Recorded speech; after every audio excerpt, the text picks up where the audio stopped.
Friends, welcome to KBC சமையல். இன்றைக்கி நம்ம ரொம்ப சூப்பரான நல்ல க்ரீமியான ஐஸ்கிரீம் மிக்ஸ் பவுடரை வச்சு செம்மையான இந்த வெயிலுக்கு சூப்பரான ஐஸ்கிரீம் செய்ய போகிறோம். செம்ம டேஸ்ட்டாக இருக்குங்க. அப்படி அதே கடையில் விற்கிற மாதிரி அதே டேஸ்ட்டில் அதே க்ரீமினஸோடு செம்ம டேஸ்ட்டாக வந்துருக்கும். எப்படி செய்யுதுன்னு பார்த்துடலாம் வாங்க. வீடியோக்குள்ளே போக முன்னாடி நம்ம சேனல் ஃபஸ்ட் டைம் நீங்கள் பார்க்குறீங்க, சப்ஸ்கிரைப் பண்ணிக்கோங்க. பக்கத்தில் இருக்கிற பெல் ஐக்கனும் கிளிக் பண்ணி இதில் ஆல் ஆப்ஷனும் சேவ் பண்ணி வச்சுக்கோங்க. அப்போ தான் நான் போடக்கூடிய ஒவ்வொரு வீடியோஸும் நோட்டிஃபிகேஷன் வரும். சப்ஸ்கிரைப் பண்ண பார்க்குற புது வியூவர்ஸும் மறக்காம சப்ஸ்கிரைப் பண்ணி சப்போர்ட் பண்ணுங்கள். வாங்க வீடியோக்குள்ளே போகலாம். இப்போ ஒரு க்ளீனான கடாயில் 1/2 லிட்டர் கெட்டியான பால் வந்து சேர்த்துக்கலாம். நீங்கள் எந்த அளவுக்கு கெட்டியான பாலாக சேர்க்குறீங்களோ அந்த அளவுக்கு டேஸ்ட் நல்லா ரிச்சாக க்ரீமியாக வந்துருக்கும். பால் வந்து சேர்த்தாச்சு. இப்போ பால் வந்து நல்லா வந்து பொங்கி வந்து வரட்டும். இப்போ பால் வந்து நல்லா பொங்கி வர ஆரம்பிச்சிருச்சு. இங்கே இடையில நல்லா கலந்து விட்டுக்கிட்டே இருங்க, நான் அடி பிடிக்க ஆரம்பிக்கும். இன்னும் 2 செகண்ட் இருக்கட்டும், நல்லா பொங்கி வரட்டும். பால் நல்லா பொங்கி வந்துட்டு இப்போ ஸ்டவ் வந்து கம்ப்ளீட்டாக வந்து லோ ஃப்ளேமில் வந்து வச்சிடலாம். இப்போ இன்றைக்கி நான் வந்துட்டு பிஸ்தா ஃப்ளேவர் வந்து எடுத்திருக்கேன். ஐஸ்கிரீம் மிக்ஸ் பவுடர் தான் எடுத்து வச்சுருக்கேன். இன்றைக்கி நம்ம க்ரீம் பவுடர் வச்சு தான் இன்றைக்கி நம்ம ஐஸ்கிரீம் செய்ய போகிறோம். பின்னாடியே வந்துட்டு இன்ஸ்ட்ரக்ஷன் எல்லாமே வந்து கொடுத்துருப்பாங்க. நம்ம வந்து 1/2 லிட்டருக்கு வந்து நான் வந்து 100 கிராம் வந்து பாக்கெட் வந்து எடுத்துருக்கிறேன். நீங்கள் வந்து நிறைய வந்து ஐஸ்கிரீம் செய்கிறீங்க அப்படின்னா எக்ஸ்ட்ரா 100 பாக்கெட் வந்து சேர்த்துக்கோங்க. பாலும் அதே போல் இன்னும் கொஞ்சம் எக்ஸ்ட்ராவே சேர்த்துக்கோங்க. இப்போ இந்த 1/2 லிட்டர் பாலை 100 கிராம் பவுடர் வச்சு 4லேருந்து 5 பேர் வரைக்கும் சாப்பிட்லாம். இப்போ எப்படி செய்யுதுன்னு பார்த்துடலாம். இப்போ ஐஸ்கிரீம் மிக்ஸ் பவுடரை வந்து ஒரு பவுலில் வந்து போட்டிருக்கேன். இப்போ அதை வந்து கொஞ்சம் கொஞ்சமாக சேர்த்துட்டு ஒரு ஸ்பாச்சுலா வச்சு நல்லா மிக்ஸ் பண்ணி விட்டுக்கிட்டே இருப்போம். நீங்கள் டேரெக்டாக சேர்க்கும் போது கொஞ்சம் கட்டியாக ஃபார்ம் ஆன மாதிரி இருக்கும். ஸோ கொஞ்சம் கொஞ்சமாக சேர்த்து நல்லா மிக்ஸ் பண்ணிப்போம். அது கலர் பாருங்கள், சேர்க்கும் போது பார்க்கும்போது பாருங்கள் லைட்டாக ஒயிட் கலரில் இருக்குது. சேர்த்த உடனே நல்ல ஒரு க்ரீன் கலரில் வர ஆரம்பிக்குது. ஃப்ளேவர் ரொம்ப சூப்பராக இருக்குது, வாசம் செம்மையாக இருக்குது. பாருங்கள் கலரே அவ்வளோ சூப்பராக வந்து இருக்குது. நல்லா அந்த சைடில் வர ஆடைகள் எல்லாத்தையுமே வந்து க்ளீனாக எடுத்து விட்டுடுவோம். அதிலே வந்து சுகர்லாம் வந்து சேர்த்துருப்பாங்க. நீங்கள் நல்லா செக் பண்ணி பார்த்துக்கோங்க. இனிப்பு வந்து உங்களுக்கு கம்மியாக இருந்தால் மட்டும் நீங்கள் வந்து எக்ஸ்ட்ரா சேர்த்துக்கோங்க. மற்றபடி பார்க்காம வந்து சேர்த்துறாதீங்க. கலர் அவ்வளோ சூப்பராக இருக்குது. நான் இன்றைக்கி வந்து பிஸ்தா ஃப்ளேவர் வந்து எடுத்துருக்கிறேன். நீங்கள் வந்து உங்களுக்கு பிடிச்ச எந்த ஃப்ளேவர் வேணாலும் சேர்த்துக்கலாம். நம்ம சேனலில் ஏற்கனவே வந்து பிஸ்கட் வச்சு சாக்லேட் ஐஸ்கிரீம் வந்து செஞ்சுருப்போம். அதே போல் மேங்கோ வச்சு குல்ஃபிலாம் வந்து செஞ்சுருப்போம். அது லிங்க் வந்து டிஸ்கிரிப்ஷனில் கொடுக்குற, மறக்காம செக் பண்ணி பார்த்துக்கோங்க. ரொம்ப ஈஸியாக வந்து இருக்கும். ஸோ இன்றைக்கி வந்து நம்ம வந்து ஐஸ்கிரீம் மிக்ஸ் பவுடர் வந்து செஞ்சுருக்கோம், ட்ரை பண்ணியிருக்கோம். ரொம்ப சூப்பராக இருக்கும்.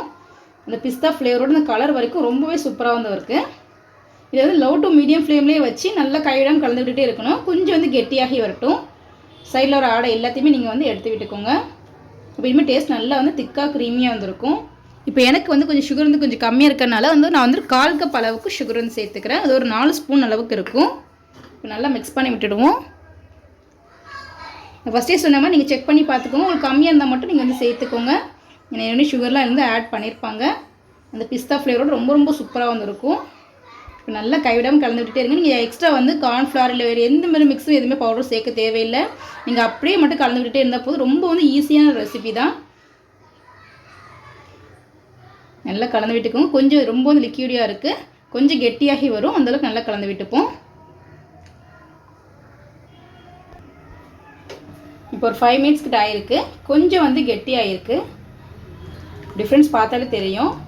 கொஞ்சம் நல்லா வந்து கெட்டியாகி இருக்குது. ஸ்டவ் வந்து கம்ப்ளீட்டாக லோ டு மீடியம் ஃப்ளேம்லேயே வச்சுட்டு நல்லா கலந்து விட்டுக்கோங்க. ஒரு 10 to 15 மினிட்ஸ் வரைக்கும் தான் ஆகும். அதுக்கு மேலே வந்து ரொம்ப நேரம்லாம் ஆகாது. எனக்கு ஒரு 5 நிமிஷத்துலேயே நல்லா கெட்டியாகி வர ஆரம்பிச்சிருச்சு. நல்லா திக்காகி இருக்குது. இப்போ நல்லா வந்து கலந்து விட்டுக்கிட்டே இருப்போம். இப்போ இன்னுமே ஒரு 5 நிமிஷம் ஆயிருக்கு. மொத்தம் 10 நிமிஷம் ஆயிருக்கு. நல்லா திக்காகி இருக்குது, நீங்களே பாருங்கள்.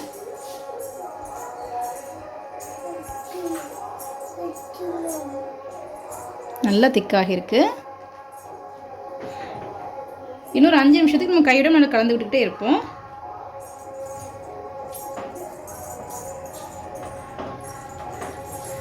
அதிலே ஃப்ளேவர் எல்லாமே இருக்கும். ஸோ நீங்கள் எக்ஸ்ட்ரா எந்த எசன்ஸ் எதுவுமே சேர்க்க தேவையில்லை. பாருங்கள் நல்லாவே வந்து கெட்டியாக இருக்குது. இந்தளவுக்கு கெட்டியாக இருந்தால் போதும். டிஃப்ரென்ஸ் நல்லாவே தெரியும். எனக்கு வந்து 15 மினிட்ஸ் வரைக்கும் ஆகிருக்கு. இந்தளவுக்கு கெட்டியாக இருந்தால் போதும். இப்போ நம்ம ஸ்டவ்வை ஆஃப் பண்ணிடலாம். ஆஃப் பண்ணி ஆறாவது வச்சுருவோம். நல்லா ஆறிடணும்.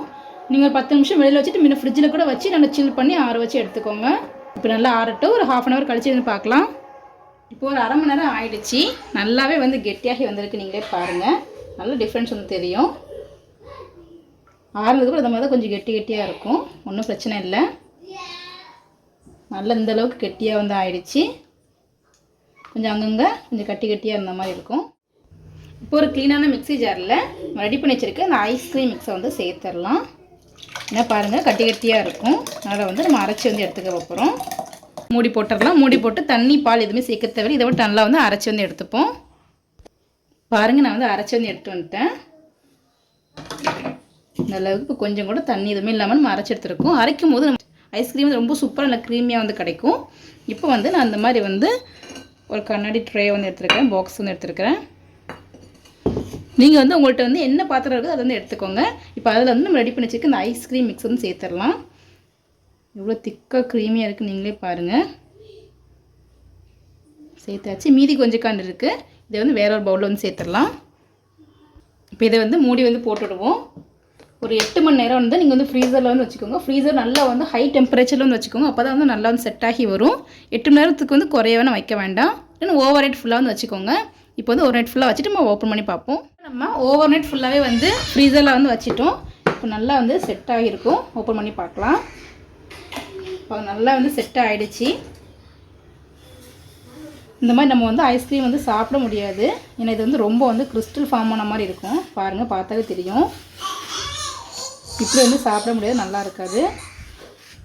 இதை மறுபடியும் அவ்வளோத்தையும் எடுக்க போகிறோம். அந்த ஐஸ் வந்து மெல்ட் ஆகிடக்கூடாது. மெல்ட் ஆகிறதுக்கு முன்னாடியே வந்து அவ்வளோத்தையுமே எடுத்துடணும். எடுத்துகிட்டு மறுபடியும் அரைச்சிடணும். மெல்ட் ஆகிடுச்சு அப்படின்னா மறுபடியும் வந்து செட் ஆகாது, கிறிஸ்டல் மாதிரி தான் வரும். ஸோ வந்து மெல்ட் ஆகிறதுக்கு முன்னாடியே வந்துட்டு இதெல்லாம் வந்து எடுத்துகிட்டு இன்னொரு மிக்ஸி ஜாரில் வந்து சேர்த்துக்கலாம்.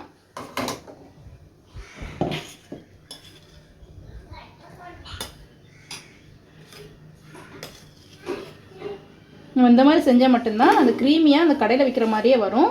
நீங்கள் ஃபஸ்ட்டு அப்படியே எடுத்து சாப்பிடும் போது இந்த மாதிரி கிறிஸ்டல் மாதிரி தான் இருக்கும். ஐஸ்கிரீம் சாப்பிட்ட மாதிரியே இருக்காது. எல்லாத்தையுமே மிக்ஸி ஜாரில் வந்து சேர்த்துப்போம். பார்த்தாலே தெரியும். பாருங்கள், எவ்வளோ கல் மாதிரி ஐஸ் கட்டியாக இருக்குது.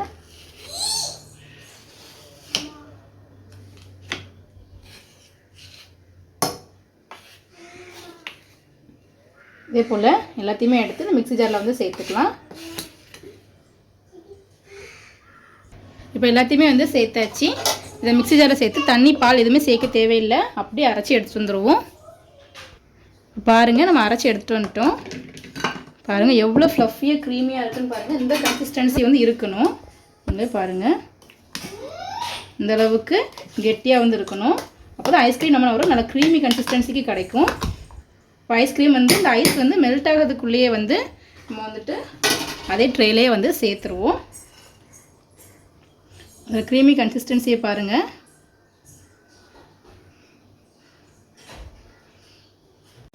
இப்போ வந்து ஐஸ்கிரீம் எல்லாத்தையுமே வந்து ஊற்றி விட்டாச்சு.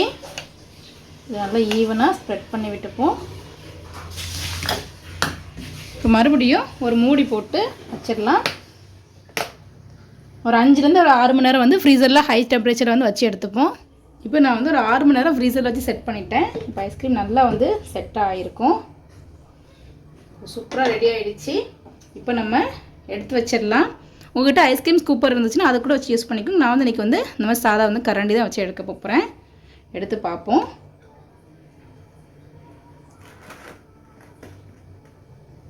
நீங்களே பாருங்கள், செம்ம சூப்பராக வந்து வருது.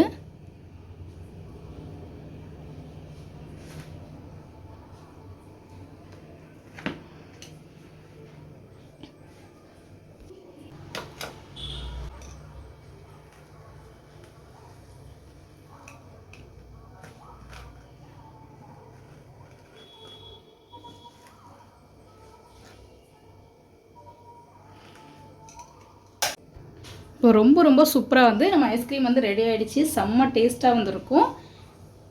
இப்போ இதுக்கு மேலே வந்து கொஞ்சம் டெக்கரேஷனுக்காக க்ரீன் கலரில் டூட்டி ஃப்ரூட்டி வந்து சேர்த்துக்கலாம். இது வந்து கம்ப்ளீட்டாக வந்து ஆப்ஷனல் தான். அப்படி இருந்ததுன்னா சேர்த்துக்கோங்க. நான் கொஞ்சம் வீடியோ பர்பஸ் கொஞ்சம் நல்லா இருக்குன்றதுக்காக மட்டும்தான் அது வந்து சேர்க்குறேன்.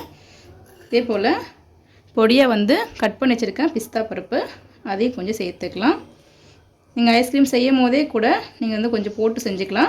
சாப்பிடும் போது அந்த பிஸ்தா பருப்பு சேர்த்து சாப்பிடும் டேஸ்ட் இன்னுமே சூப்பராக வந்துருக்கும். நான் வந்து சும்மா மேலே மட்டும்தான் போடுறேன். ரொம்ப ரொம்ப சூப்பரான பிஸ்தா ஃப்ளேவரில் ஐஸ்கிரீம் மிக்ஸ் பவுடர் வச்சு செம்மையான ஐஸ்கிரீம் ரெடி பண்ணிட்டோம். செம்ம டேஸ்ட்டாக இருக்கும். நீங்களும் வீட்டில் ட்ரை பண்ணி பார்த்துட்டு எப்படின்னு சொல்லி கமெண்ட் பண்ணுங்கள். நம்ம சேனலில் ஏற்கனவே பிஸ்கெட்டை வச்சு சூப்பரான ஐஸ்கிரீம் செஞ்சுருக்கோம். மேங்கோ வச்சு குல்ஃபிலாம் செஞ்சுருக்கோம். அதோட லிங்க் டிஸ்கிரிப்ஷனில் கொடுக்குறேன். மறக்காம செக் பண்ணி பார்த்துக்கோங்க. ரொம்ப ரொம்ப ஈஸியாக இருக்கும். ரொம்ப ரொம்ப டேஸ்ட்டாக இருக்கும். தேங்க்ஸ் ஃபார் வாட்சிங்.